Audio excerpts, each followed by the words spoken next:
guys, welcome back to my channel. My name is Benanin, and for today's video we are going to be doing another sunscreen review. Yay! I feel like I haven't done a sunscreen review in a while. The last one I did was like makeup slash sunscreen, so not really. And today we're going to be talking about a chemical sunscreen, which I feel like I have really only been reviewing mineral sunscreens for the last few months. That's kind of been what, I don't know, I've been like so determined to find a mineral sunscreen that I really like that I totally forgot to include chemical sunscreens. So if you are one of those people that really like some chemical sunscreens, I'm sorry, but I'm back. We're doing it today. So today we're reviewing the Paula'S Choice Resist Youth Extending Daily Hydrating Fluid. This is a broad spectrum SPF 50. And this is a chemical sunscreen, like I said. So the active ingredients in here are avobenzone 2%, octinoxate 7.5%, octisalate 5%, and octocrylene 2%.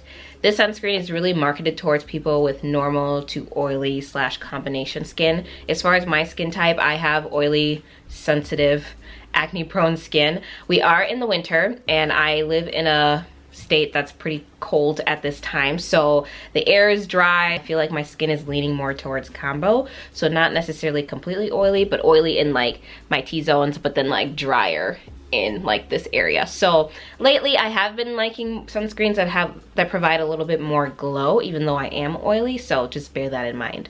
But it is marketed more towards normal to oily slash combo skin. So some of the other key ingredients in here, other than the SPF, is oat extract, which they say soothes sensitivity, green tea, which calms redness, and it provides multi-antioxidant blends, vitamin E or antioxidants. It has seed extracts, which is also an antioxidant, some leaf extract in here, pomegranate extract, fruit extract. So all of those are antioxidants, and they are going to provide some anti-aging benefits. So this retails for $33 and you get 2 fluid ounces. They also have a travel size that you can pick up for $10.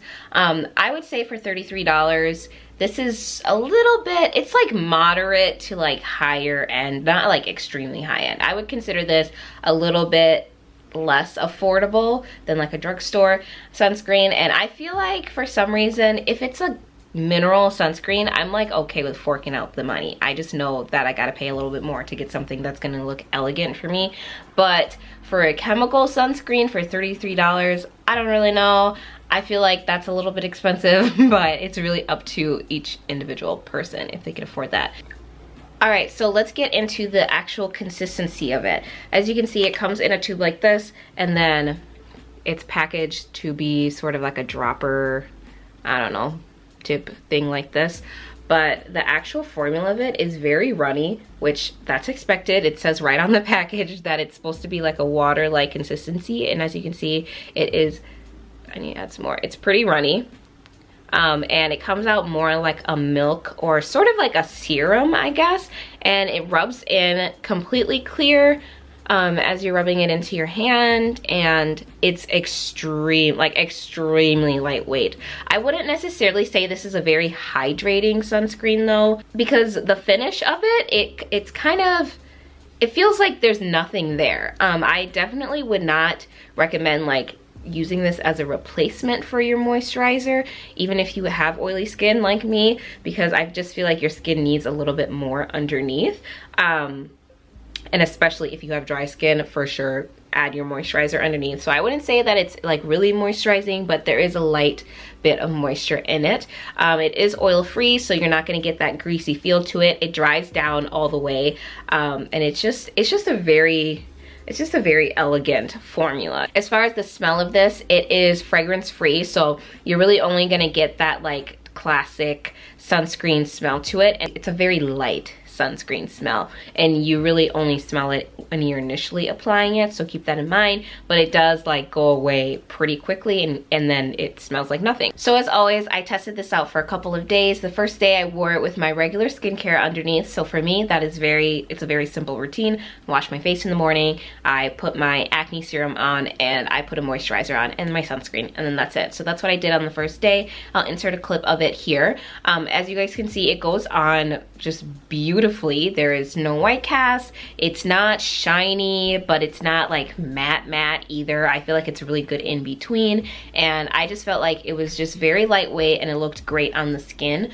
My only issue with it though was it started to pill up, like kind of a lot actually. There was most of the pilling was around like my jawline, and as I said, that's where I get a little bit dry, but I also did see some pilling like here and around my nose, so that was unfortunate. But I did put it on and then waited 15 minutes to see if it would look any different or if the formula would like dry down or anything, and which it didn't. It looked the same, and then I wore it for a full 2 hours and I came back and this is what it is looking like after the 2 hours.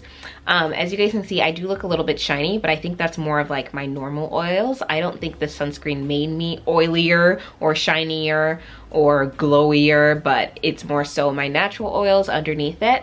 And then I went ahead and I blotted it and reapplied after the 2 hours, and this is what it's looking like. So overall, day one, I would say that it was fine. The pilling really threw me off because I did not expect that. I didn't have any irritations initially with it. It didn't cause any burning on my face. I did have some burning and stinging on my eyes though, but I guess I usually expect that coming from a chemical sunscreen. So to avoid the burning, I just put a little bit of powder on my eyes and that was it. And that's usually what I do when I wear a chemical sunscreen anyway. So keep that in mind. It does sting the eyes a little bit, but my actual face, I didn't have any burning or stinging with that. Day two, actually, I skipped my acne serum because I thought maybe that was what was causing the pilling, but as you can see, there was still pilling. It didn't really change anything. And then day three, when I wore it, I decided to skip the moisturizer and see how it would wear to see if it was actually moisturizing enough. But I think it was okay. I feel like my skin just needed some more. Even though I do follow the 2-finger method and I put an adequate amount on my face and neck, I still felt like I needed some more moisture underneath, which is why I would say that although this says normal to combo skin, if you're leaning a little bit more towards dry or even oily and you like your skin to feel hydrated, I would definitely wear a moisturizer underneath instead of skipping it. But it looked okay. Obviously I had a lot less oils at the 2 hour mark, and it reapplied pretty much the same. I still did have the pilling even though I skipped the moisturizer.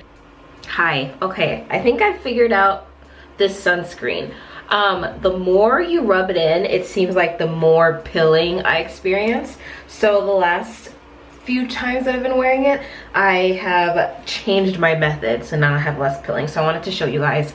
So basically, I just make sure that I don't rub it in a ton. I rub it in so that it spreads out on my face, and then I leave it alone. Because I noticed that if you try to rub it completely in until it's fully dried, that's when you start to see the pilling. So 2 fingers, and I'm just going to rub it in slightly like this while it's still wet. And if I notice that it's starting to dry, then I leave it alone and I get a lot less pilling. So like that, that's all the rubbing I'm gonna do. And then for my forehead, see, that's it. I'm gonna leave it. Get my eyes too. See, and when I do it like that, as you can see, there's really no pilling at all. So that's my little tip if you want to try out this sunscreen. Just make sure you're not rubbing it a ton because it will start to pill on you. But if you do just like a light bit of rubbing, you don't have that problem at all. So fix that issue. Also, update, I've been wearing it a little bit longer and I'm experiencing a little bit of breakout here. I'm gonna wait another week to make sure that this is not hormonal breakouts, because you know, I get that as well. So I will still do the update in about a week, but just keep that in mind. I am having a little bit of breakouts right here, but this side of my face doesn't have anything, so I'm gonna wait and see before I let you know it's safe to go. Oh, and then lastly, when I wear it with makeup, as you can see, I'm wearing it with makeup today, it looks, wow, my face looks so hydrated. When I wear it with makeup, it looks fine. It sits well under makeup, and I think that's mostly because it is very lightweight, and you really don't feel like you have sunscreen on, so putting the makeup on top of it wasn't like, oh, I have to put an extra layer on. It really felt like I didn't put anything on underneath. So it wears really nice with makeup. I think it sits really well. I didn't experience any like cakey or like separation from the makeup around my nose or around like my smile line, which is where I would usually see that. And I feel like it sat well under makeup pretty well. Also because it's not like greasy and oily, it really looks pretty flawless underneath makeup, in my opinion. So my overall thoughts, I surprisingly like this sunscreen besides the pilling. That was like my only issue with it. I would say that I would recommend this for people with oily skin because it didn't leave me feeling shiny and it didn't feel heavy. It went on very lightweight, and it looked good. It looked elegant. I personally did not have any reactions to this, and I do have very sensitive skin, and I feel like it's even more sensitive now that I've been using a retinol. But I didn't have any real irritations with this sunscreen, so I would give it a pass for now. For people with acne prone skin, I'm still a little hesitant to say yes, I would recommend this for you. I have been using it for a couple of days. I didn't experience any breakouts in those few days. So for now, I'd say yes, it's good if you have acne prone skin, but I will for sure be doing an update. Make sure you check out the comment section. I will update it in probably about a week from now. And then if you're someone with a deeper complexion, this is a very great option. There is no white cast to it, and it doesn't make you look caskety or gray. And then lastly, for my makeup wearers, I would definitely recommend this. I feel like it wore beautifully underneath makeup. So yeah, overall, I really enjoyed my experience wearing the sunscreen. I'm definitely interested in trying out other sunscreens from Paula's Choice. If you guys have any other sunscreen recommendations or any other Paula's Choice sunscreen favorites that you want me to try, let me know. Don't forget to leave them down in the comment section below. I read all of those and add them to my list. And if you like this video, don't forget to give it a thumbs up and subscribe, and I'll see you guys all in the next one. Bye!